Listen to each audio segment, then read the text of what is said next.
Hello everyone, आप सभी का स्वागत है नो क्रिस्पन के यूट्यूब चैनल पर। तो साथियों, कैसे हैं आप सभी साथियों। आज की डेली करंट अफेयर क्लास में हम 15 जून के सभी इंपॉर्टेंट करंट अफेयर क्वेश्चन को डिस्कस करेंगे, जो कि आपके जो आने वाले जितने भी एग्जाम हैं सभी के हिसाब से बहुत ही ज़्यादा इंपॉर्टेंट हैं। ठीक है, तो सभी साथी वीडियो को शुरू से अंत तक जरूर देखेंगे। और जितने भी साथी हैं, जिन साथियों को डेली करंट अफेयर की PDF को डाउनलोड भी करना है, तो वो सभी साथी हमारे ऑफिशियल वेबसाइट है, आपको गूगल में सर्च करना है www.nocrispan.com। यहाँ से आप विजिट करके डेली करंट अफेयर के PDF को भी आसानी से डाउनलोड कर सकते हैं और अच्छे से रीड कर सकते हैं। ठीक है, तो एक बार विजिट करके जरूर देखिएगा, आपके लिए बहुत ही ज़्यादा बेनिफिशियल वेबसाइट है। यहाँ पे हर एग्जाम संबंधी यहाँ पे PDF और टेस्ट जो है अवेलेबल है, आप एक बार विजिट करके देखिएगा। ठीक है, उंगलियों पर नाच सकती है किस्मत, उंगलियों पर नाच सकती है किस्मत, हिम्मत से अगर लिया जाए काम, सफलता चूम सकती है कदम बेशक, अगर मेहनत सुबह शाम की जाए। ठीक है, तो आपको मेहनत कंटिन्यू करना है, लगातार करना है, रुकना नहीं है। ठीक है, चलिए आगे बढ़ते हैं। कल की क्लास में आपसे जो क्वेश्चन पूछा गया था उसको डिस्कस करेंगे। उससे पहले जितने भी साथी हैं जिन्होंने हमारे चैनल को सब्सक्राइब नहीं किया, चैनल को जरूर सब्सक्राइब कर लिए, साथ में बेल आइकन पे प्रेस कर लीजिएगा डेली करंट अफेयर का जो नोटिफिकेशन लेने के लिए। ठीक है, और सभी हमारे एक बार वेबसाइट विजिट करके देखेगा, ये आपके लिए बहुत ही ज़्यादा बेनिफिशियल वेबसाइट है। ठीक है, कल की क्लास में आपसे जो क्वेश्चन पूछा गया था उसको डिस्कस कर लेते हैं। देखिए क्या क्वेश्चन था। क्वेश्चन था कि हाल ही में ड्रोन नीति को मंजूर देने वाला पहला राज्य कौन सा बन गया है। तो कौन सा बन गया पहला राज्य, तो इसका जो करेक्ट आंसर था क्या था, हिमाचल प्रदेश। ठीक है, तो हिमाचल प्रदेश ड्रोन नीति को मंजूर देने वाला पहला राज्य बन गया है। ठीक है, अब फटाफट से कल की क्लास में जितने क्वेश्चन थे फटाफट से रिवीजन कर लेते हैं, फिर अपनी क्लास को कंटिन्यू करते हैं। देखिए, केंद्रीय जो मंत्री है निर्मला सीतारमण ने किस राज्य में राष्ट्रीय सीमा शुल्क और GST संग्रहालय का उद्घाटन किया गया है। तो ये जो कहाँ पे किया गया है, तो ये गोवा में किया गया है। ठीक है, हाल ही में किसे RBL बैंक के MD CEO के रूप में नियुक्त किया गया है, तो किसको नियुक्त किया गया है, R सुब्रमण्य कुमार को नियुक्त किया गया है। ठीक है, आगे देखिए, हाल ही में भांग को वैध करने वाला एशिया का पहला देश कौन सा बन गया है, थाईलैंड बन गया है, जिसने भांग को क्या कर दिया है, वैध कर दिया है। ठीक है, हाल ही में किस देश ने सांग्री ला डायलॉग एशिया सुरक्षा शिखर सम्मेलन की मेजबानी की है, तो किसने की है, सिंगापुर ने की है। ठीक है, नेक्स्ट क्वेश्चन हमारा 5वां क्वेश्चन है कि हाल ही में किस राज्य ने सुरक्षा मित्र परियोजना का वाहन निगरानी प्रणाली लॉन्च की है, तो किसके द्वारा की गई है, केरल राज्य के द्वारा लॉन्च की गई है। और हाल ही में किस देश ने चंद्रमा को अब तक का सबसे विस्तृत भूवैज्ञानिक मानचित्र दिया है, तो किस देश ने दिया चंद्रमा का, चाइना के द्वारा दिया गया है। ठीक है, किस राज्य सरकार ने उद्योगपति रतन टाटा को डायरेक्ट की मानद उपाधि प्रदान की है, तो महाराष्ट्र के द्वारा ये दी गई है। ठीक है, देखिए, विश्व रक्तदाता दिवस मनाया जाता है, जो जो ब्लड डे है ना, ब्लड डोनर डे मनाया जाता है, किस दिन मनाया जाता है, तो ये 14 जून को मनाया जाता है। ठीक है, तो हमने कल की क्लास के क्वेश्चन को सभी को यहाँ पे किया गया है, रिविजन किया है। ठीक है, अब बढ़ते हैं आज की क्लास के फर्स्ट क्वेश्चन की तरफ। देखिए, आज की क्लास हमारा फर्स्ट क्वेश्चन है कि हाल ही में किस राज्य सरकार ने किसान पंजीकरण और एकीकृत लाभार्थी सूचना प्रणाली या फ्रूट सॉफ्टवेयर लॉन्च किया गया है। तो ये जो सॉफ्टवेयर लॉन्च किया गया है ना, कौन सी राज्य सरकार द्वारा लॉन्च किया गया है, तो ये किया गया कर्नाटक सरकार द्वारा इस इस सॉफ्टवेयर को लॉन्च किया गया है। ठीक है, कर्नाटक के मुख्यमंत्री कौन है, तो बसवराज बोम्मई क्या है, वहाँ के मुख्यमंत्री हैं। थावरचंद गहलोत क्या है, वहाँ के राज्यपाल हैं। ठीक है, आगे बढ़ते हैं। अगला हमारा, हाल ही में किस राज्य में लौह अयस्क के खनन और निर्यात को सुप्रीम कोर्ट ने मंजूरी दी है, कर्नाटक में। और किस राज्य सरकार ने निमोनिया के कारण शिशु मृत्यु दर में कमी लाने के उद्देश्य से सास अभियान शुरू किया गया है, तो ये कहाँ पे शुरू किया गया है, तो ये भी कर्नाटक के अंदर शुरू किया गया है। ठीक है, कर्नाटक से रिलेटेड क्वेश्चन था, इसलिए हमने अन्य महत्वपूर्ण जानकारी कर्नाटक से रिलेटेड क्वेश्चन यहाँ पे डिस्कस किए हैं। ठीक है, किस राज्य सरकार ने महिला एथलीट जो कार्यक्रम शुरू किया गया है, तो ये भी कर्नाटक के अंदर ही शुरू किया गया है। ठीक है, ऐसे आपका जो करंट का पोर्शन है इंप्रूव होगा। ठीक है, सेकंड क्वेश्चन हमारा सेकंड क्वेश्चन है कि किसे ICC द्वारा मई के लिए ICC man player of the month चुना गया है। तो मई के लिए किसे चुना गया man player of the month ICC द्वारा, तो सेकंड का जो करेक्ट आंसर क्या है, एंजेलो मैथ्यू, श्रीलंका के जो एंजेलो मैथ्यूज है उसको मई का जो ICC player of the month चुना गया है। ठीक है, अन्य महत्वपूर्ण जानकारी में बात करें तो देखिए, महिला की बात करें तो महिला में कौन ये मई वाला चुना गया है, तो तुब्बा हसन जो कि पाकिस्तान की है, इनको चुना गया है। ठीक है, देखिए, हाल ही में किस राज्य ने बंगाल को हराकर संतोष ट्रॉफी द्वारा जीती है, तो केरल हो जाएगा। हाल ही में T20 क्रिकेट में सर्वाधिक अर्ज तक जड़ने वाले खिलाड़ी कौन है, तो डेविड वार्नर है। ठीक है, आगे बढ़ते देखिए हाल ही में किसे अप्रैल के लिए ICC player of the month चुना है? तो केशव महाराज और महिला में एलिसा हिल्ली को।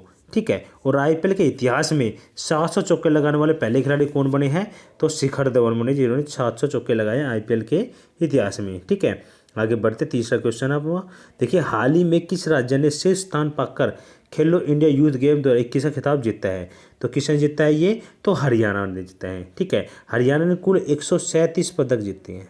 ठीक है, अगर जिसमें बात करें तो गोल्ड है ना, कितने लिए हैं उन्होंने? गोल्ड 52 लिए हैं।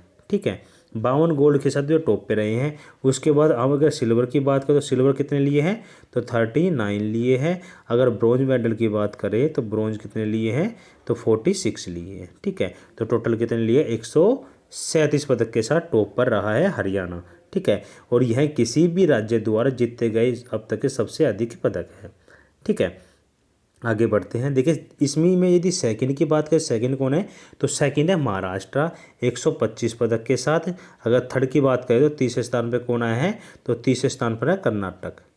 ठीक है, कर्नाटक क्या है इसमें? थर्ड पोजीशन पर है। ठीक है, ये आपसे एग्जाम में पक्का पूछे जाने वाले क्वेश्चन है। ठीक है, आगे बढ़ते हैं अन्य महत्वपूर्ण जानकारी में। देखिए हाल ही में किस राज्य में सब जूनियर जो पुरुष हॉकी चैंपियनशिप का आयोजन किया गया है? तो गोवा में किया गया है। हाल ही में जो फॉरवर्ड्स की जो हाईएस्ट जो पेड एथलीट 2022 की सूची में किस एथलीट ने शीर्ष स्थान हासिल किया है?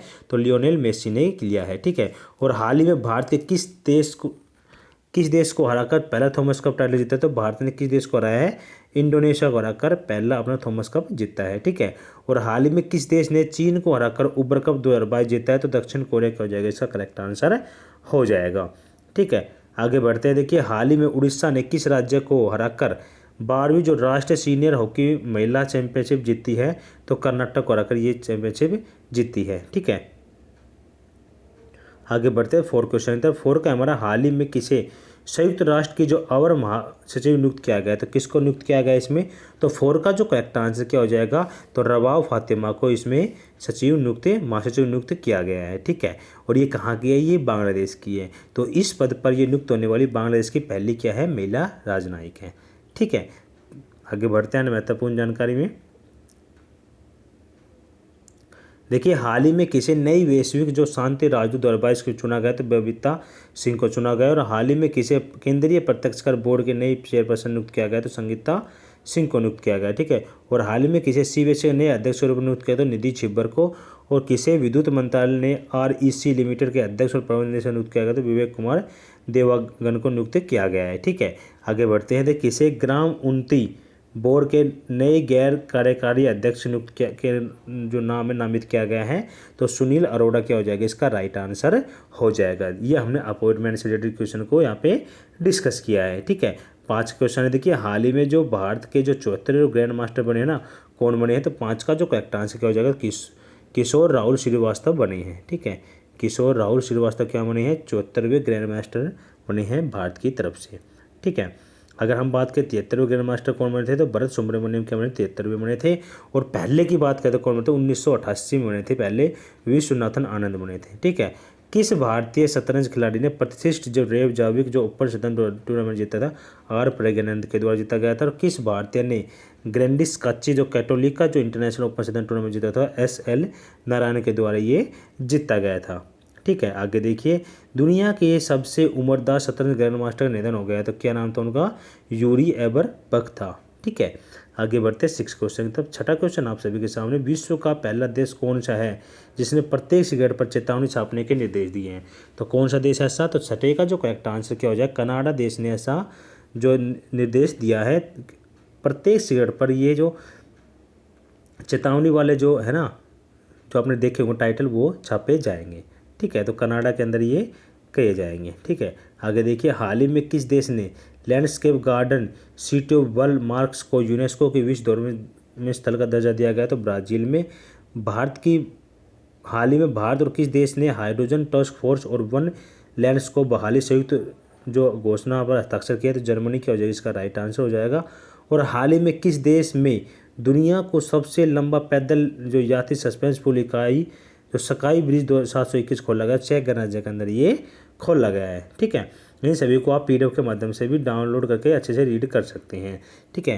क्वाड लीडर समिट 2022 की मेजबान देश कौन सा है? जापान है। और विश्व स्वास्थ्य सभा के 75वें संस्करण का आयोजन कहाँ किया जाएगा? जिनेवा के अंदर ये किया जाएगा। ठीक है, आगे बढ़ते हैं। 7वें क्वेश्चन तक बढ़ते हैं। 7वें क्वेश्चन है कि हाल ही में भारत और किस देश में अंडमान सागर का 3800 जो संयुक्त गश्ती अभ्यास का आयोजन किया गया है? तो भारत और किस देश के बीच हुआ है ये? तो 7 का जो करेक्ट आंसर हो जाए भारत और इंडोनेशिया। ठीक है, तो भारत और इंडोनेशिया के बीच क्या हुआ? ये 38वां संयुक्त अभ्यास जो कि 13 से 24 जून तक किया जाएगा। ठीक है, और कहाँ पे?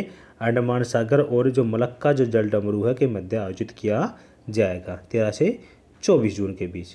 ठीक है, आगे बढ़ते हैं। अन्य महत्वपूर्ण जानकारी कुछ इंपॉर्टेंट जो युद्ध अभ्यास और कुछ डिफेंस से संबंधित न्यूज़ है वो देख लेते हैं। देखिए, हाल ही में रक्षा मंत्री द्वारा लॉन्च किए गए सूरत और उदयगिरी क्या है? तो ये दोनों क्या है? युद्धपोत है। भारत किस देश के बीच जो नेवी कोऑर्डिनेटेड जो पेट्रोल अभ्यास का 4था संस्करण शुरू किया गया था? बांग्लादेश के साथ। भारत और किस देश की नौसेना के बीच द्विपक्षीय जो अभ्यास है बोंगो सागर शुरू किया गया था? बांग्लादेश के साथ। ठीक है, भारत और किस देश के बीच संयुक्त सैन्य अभ्यास लामितीय जो है 2022 किया गया तो सेशेल्स के बीच ये किया गया है। ठीक है, आगे बढ़ते हैं। सेना दिवस पर विश्व का सबसे जो बड़ा जो खाद्य जो राष्ट्र ध्वज प्रदर्शित किया गया है तो ये जैसलमेर में किया गया है। ठीक है, नेक्स्ट क्वेश्चन तब चलते हैं। नेक्स्ट हमारा देखिए, जो विश्व पवन दिवस मनाया जाता है तो ये जो दिवस मनाया जाता है किस दिन मनाया जाता है? 15 जून को मनाया जाता है। ये विश्व पवन दिवस ये 15 जून को मनाया जाता है। ठीक है, अन्य महत्वपूर्ण जानकारी कुछ इंपॉर्टेंट जो दिवस है वो देख लेते हैं। देखिए, जो विश्व गौरैया दिवस मनाया जाता है ये 20 को मनाया जाता है और 20 को ही विश्व मुख्य स्वास्थ्य दिवस मनाया जाता है। 21 को वानिकी यानी फॉरेस्ट्री डे मनाया जाता है। 21 को ही वर्ल्ड पोइट्री डे यानी कविता डे भी मनाया जाता है। अगर 22 की बात करें तो वर्ल्ड वाटर डे यानी कि विश्व जल दिवस और मौसम जो विज्ञान दिवस भी मनाया जाता है 23 मार्च को, और 22 को विश्व जल दिवस मनाया जाता है। तो कुछ इंपॉर्टेंट दिवस थे जो हमने यहाँ पे डिस्कस किए हैं। ठीक है, अब चलते हैं सामान्यज्ञान डोजी क्लास की। तो सामान्यज्ञान डोजी हमारी 266 की क्लास है। ऑलरेडी हमने 265 क्लास डिस्कस कर चुके। देखिए, पहला है कि मोहनजोदड़ो का सबसे बड़ा जो भवन है वो कौन सा था? तो अन्ना गार था, जो ग्रेनरी था, जो हमें अन्न के जो भंडार थे वो था। सिंधु घाटी सभ्यता के शहरों की गलियाँ कैसी थी? चौड़ी और सीधी थी। ठीक है, किसकी मूर्ति सिंधु घाटी सभ्यता के लोगों को एक महत्वपूर्ण रचना थी? तो नर्तकी की मूर्ति। वे शब्द का अर्थ है ज्ञान। और वैदिक जो आर्य का प्रमुख भोजन था क्या? दूध और उसके उत्पाद क्या थे? उसका प्रमुख भोजन थे। ठीक है, आर्य अनायो के साथ जो अपने संघर्षों को सफल करने रहे क्योंकि उन्होंने क्या किया? घोड़े द्वारा चलाए जा रहे रथों का प्रयोग किया था। ठीक है, तो ये इन्होंने जो आर्य है ना अनार्यों द्वारा जो भी जो संघर्ष हुआ था ना उनमें सफल इसी कारण से हुए थे ये। ठीक है, तो ये कुछ अन्य महत्वपूर्ण जानकारी में हमने साथ साथ ये सामान्य ज्ञान डोजी क्वेश्चन भी डिस्कस किए हैं। अब चलते क्वेश्चन ऑफ द डे की तरफ। आज के जो क्वेश्चन है वो सभी के सामने कमेंट के माध्यम से आप सभी आंसर करेंगे। देखिए, हाल ही में व्यापार और विकास पर संयुक्त राष्ट्र जो सम्मेलन है कि जो विश्व निवेश रिपोर्ट में भारत की जो पोजीशन है वो कौन सी रही है? तो आप सभी को बताना भारत इसमें कौन से स्थान पर रहा है। ठीक है, कमेंट के माध्यम से सभी साथी इसका आंसर जरूर करेंगे। इंपॉर्टेंट क्वेश्चन इंडेक्स से रिलेटेड अक्सर एग्जाम में पूछे जा रहे हैं। ठीक है, तो आप इनको इसका जो आंसर आप कमेंट के माध्यम से बताएंगे। ठीक है, जितने भी साथी जिन्होंने चैनल को सब्सक्राइब नहीं किया है जरूर चैनल को सब्सक्राइब करेंगे, साथ में बेल आइकन पे प्रेस जरूर करेंगे। अभी तक वीडियो को जिन्होंने लाइक नहीं किया वीडियो को लाइक करेंगे और शेयर करेंगे अपने दोस्तों में। ठीक है, PDF के लिए हमारे टेलीग्राम चैनल को ज्वाइन कर सकते हैं या फिर हमारी वेबसाइट विजिट करके भी आप आसानी से PDF को डाउनलोड कर सकते हैं। तो साथियों, आज का सेशन यही समाप्त करते हैं। टेक केयर, जय हिंद, जय भारत।